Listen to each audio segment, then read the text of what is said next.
নমস্কার বন্ধুরা, আমি কৃষ্ণা হোম কিচেনে আপনাদের সবাইকে স্বাগত জানাই। আজকের পর্বের রেসিপি একটি মাছের রেসিপি। আজ আমি মাগুর মাছ রান্না করে আপনাদেরকে দেখাবো। যারা যারা আমার ভিডিওটি দেখছেন অনুরোধ রইল সম্পূর্ণ ভিডিওটি দেখার জন্য। আর হ্যাঁ, প্লিজ সাবস্ক্রাইব করে দিবেন। মাগুর মাছের ঝোল খেতে কিন্তু খুবই অপূর্ব স্বাদ লাগে। চলুন তাহলে রেসিপি শুরু করা যাক। এখানে আমি একটি মাগুর মাছ কেটে নিয়েছি। দেখুন, মাথা সমেত 6 পিসে কেটে নিয়েছি। মাগুর মাছ কেটে ভালো করে ঘষে ধুয়ে পরিষ্কার করে নিয়েছি, দেখতেই পাচ্ছেন। এখন এর ভিতরে মশলা অ্যাড করব। মশলা করার জন্য নিয়ে নিয়েছি মিক্সির জার। মিক্সির জারে দিয়ে দিচ্ছি 2টো মিডিয়াম সাইজের পেঁয়াজ কুচি, ছোট মাঝারি সাইজের রসুনের কোয়া। যদি বড় রসুন দেন তাহলে 3টে রসুন দিলেই হয়। হলুদ 1 চামচ, লঙ্কার গুঁড়ো 1 চামচ, ধনিয়ার গুঁড়ো 1 চামচ, জিরের গুঁড়ো 1 চামচ, কাশ্মীরি লঙ্কার গুঁড়ো 1 চামচ। এইসব কিন্তু আমি মশলা চামচ হিসেবে দিয়েছি। অল্প পরিমাণে জল দিয়ে পেস্টটি রেডি করে নেব। দেখুন, মশলার পেস্ট রেডি হয়ে গেছে। এই মশলা দিয়ে এখন আমি মাছ ম্যারিনেট করে নেব। নিয়ে নিলাম ধুয়ে রাখা মাছ, অ্যাড করে দিচ্ছি মশলার পেস্ট। ভালো করে মশলার পেস্ট অ্যাড করে দিচ্ছি। মিক্সির জার ধুয়ে খুবই অল্প পরিমাণে জলও অ্যাড করব। মিক্সির জার ধুয়ে নিয়েছি, অল্প পরিমাণে জল অ্যাড করছি। সম্পূর্ণ জল অ্যাড করিনি, দেখতেই পাচ্ছেন। দিয়ে দিচ্ছি স্বাদ মতন লবণ, আর দিয়ে দিচ্ছি 3 চামচ পরিমাণ সর্ষের তেল। দিয়ে খুব ভালোভাবে ম্যারিনেট করে নিতে হবে। মশলার সাথে মাছগুলো মেখে নিতে হবে। এইভাবে 10 মিনিট ঢাকা দিয়ে রেখে দিতে হবে।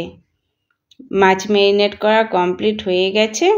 10 মিনিটের পর রান্না শুরু করব। কড়াই বসিয়ে দিয়েছি গ্যাসে, গ্যাস জ্বালিয়ে দিয়েছি। কড়াইয়ের জলটা শুকিয়ে গেছে। এখন অ্যাড করে দিচ্ছি 4 থেকে 5 চামচ পরিমাণ সর্ষের তেল। তেলটা ভালো করে গরম হতে দেব। তেল গরম হয়ে গেলে গোটা মশলা অ্যাড করব। একটু কড়াইয়ের চারিদিকে লাগিয়ে দিচ্ছি। তেল গরম হয়ে গেছে, দিয়ে দিচ্ছি 1/2 চামচ গোটা জিরে আর 2টো তেজপাতা ছিঁড়ে 30 সেকেন্ডের মতো হাই ফ্লেমে ভেজে নেব। তাহলে একটি দারুণ স্মেল বেরোবে। দেখুন, ভাজা কমপ্লিট হয়ে গেছে। অ্যাড করে দেব ম্যারিনেট করা মাছ। ম্যারিনেট করা মাছ অ্যাড করে দিয়েছি। বাটিটার থেকে মশলাগুলো বের করে কড়াইতে অ্যাড করে দিচ্ছি। মশলার সাথেই আমি কষিয়ে নেব। খুব ভালোভাবে কষিয়ে নিতে হবে। খুন্তি দিয়ে হালকা হাতে একটু নাড়াচাড়া দিয়ে নিচ্ছি। মিডিয়াম ফ্লেমে মশলা কষিয়ে নিতে হবে। হাই ফ্লেম দিলে নিচের দিকে পুড়ে যেতে পারে, লো ফ্লেমে অনেক টাইম লেগে যেতে পারে। দেখুন, মাঝে মধ্যে একটু মাছগুলো উল্টে পাল্টে দিচ্ছি, যাতে 2 পিঠ ভালোভাবে মশলার সাথে মাছগুলো ভাজা হয়ে যেতে পারে। মশলাও কষানো হয়ে যাবে, মাছগুলো বেশ দারুণভাবে ভাজা ভাজা হয়ে যাবে, কষানো হয়ে যাবে। দেখুন, খুব হালকা হাতে মাছগুলো উল্টে পাল্টে দিতে হবে। এইভাবে 3 থেকে 4 বার উল্টে পাল্টে দিতে হবে। যারা যারা আমার ভিডিওটি দেখছেন তাদের অসংখ্য ধন্যবাদ। সম্পূর্ণ ভিডিওটি দেখার অনুরোধ রইল। দেখুন, মাছের ঝোলের জন্য আলু আমি কেটে নিয়েছি লম্বা লম্বা করে। আলুগুলোর খোসা ছাড়িয়ে লম্বা লম্বা করে কেটে নিয়েছি। এইখানে বড় সাইজের একটি আলু আছে আর মিডিয়াম সাইজের একটি আলু আছে। দেখুন, মশলা কষানো প্রায় হয়ে এসছে, আর 3 থেকে 4 মিনিটের মতো টাইম লাগবে। আরেক সাইডে আমি গরম জল বসিয়ে দিয়েছি। জল ফুটিয়ে নেওয়ার জন্য বসিয়ে দিয়েছি জল। যে কোনো ঝোলে ফুটিয়ে রাখা জল যদি অ্যাড করা হয় তাহলে কিন্তু স্বাদটা দারুণ হয়। দেখুন, মশলা থেকে তেল ছেড়ে দিয়েছে। এখন আমি অ্যাড করে দেব ফুটিয়ে রাখা জল। পরিমাণ মতো জল আমি এখানে অ্যাড করেছি 400 থেকে 500 ml এর মতন জল দিয়ে খুব ভালোভাবে মিশিয়ে নিচ্ছি। ঝোলের সাথে ভালো করে মিশিয়ে নিচ্ছি। যারা যারা আমার ভিডিওটি দেখছেন অনুরোধ রইল সম্পূর্ণ ভিডিওটি দেখার জন্য। এখন অ্যাড করে দেব কাঁচা লঙ্কা।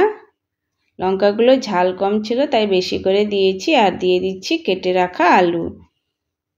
দিয়ে ভালোভাবে একটু মিশিয়ে নিয়ে ঢাকা দিয়ে লো ফ্লেমে 10 থেকে 15 মিনিটের মতো ফুটিয়ে নেব। 1 চামচ লবণ দিয়েছিলাম, তাই 1/2 চামচ আর একটু দিয়ে দিলাম। যেহেতু আলুতে লবণ ঢুকবে, ঢাকা দিয়ে 10 মিনিটের মতন 10 থেকে 15 মিনিটের মতন হতে দিয়েছিলাম। দেখুন, 15 মিনিটের পর ঢাকা খুলে দিয়ে দিচ্ছি গরম মশলা 1/2 চামচ, গরম মশলা দেওয়ার পরে খুব ভালোভাবে মিশিয়ে নিতে হবে। ভালো করে একটু মিশিয়ে দিচ্ছি, নাড়াচাড়া দিয়ে মিশিয়ে নিচ্ছি। মিশিয়ে দিয়ে গ্যাসের ফ্লেমটা বন্ধ করে দেব। খেতে কিন্তু দারুণ স্বাদ লাগে। দেখুন মাগুর মাছের ঝোল রান্না প্রায় কমপ্লিট হয়ে গেছে। গরম গরম ভাতের সাথে এই মাগুর মাছের ঝোল খেতে দুর্দান্ত স্বাদ লাগে। আমার ভিডিওটি যদি আপনাদের ভালো লেগে থাকে বা আমার রেসিপিটি যদি আপনাদের ভালো লেগে থাকে তাহলে অবশ্যই like, comment, share and subscribe করবেন। আর হ্যাঁ, পাশে থাকা বেল আইকনটা ক্লিক করবেন যাতে আমার প্রত্যেকটি ভিডিওর নোটিফিকেশন আপনাদের কাছে পৌঁছে যায়। আপনাদের প্রত্যেকটি সাবস্ক্রাইব আমার কাছে খুবই important. Please please please subscribe করবেন, লাইক করবেন, শেয়ার করবেন। ভিডিওটি দেখার জন্য অসংখ্য ধন্যবাদ। নমস্কার।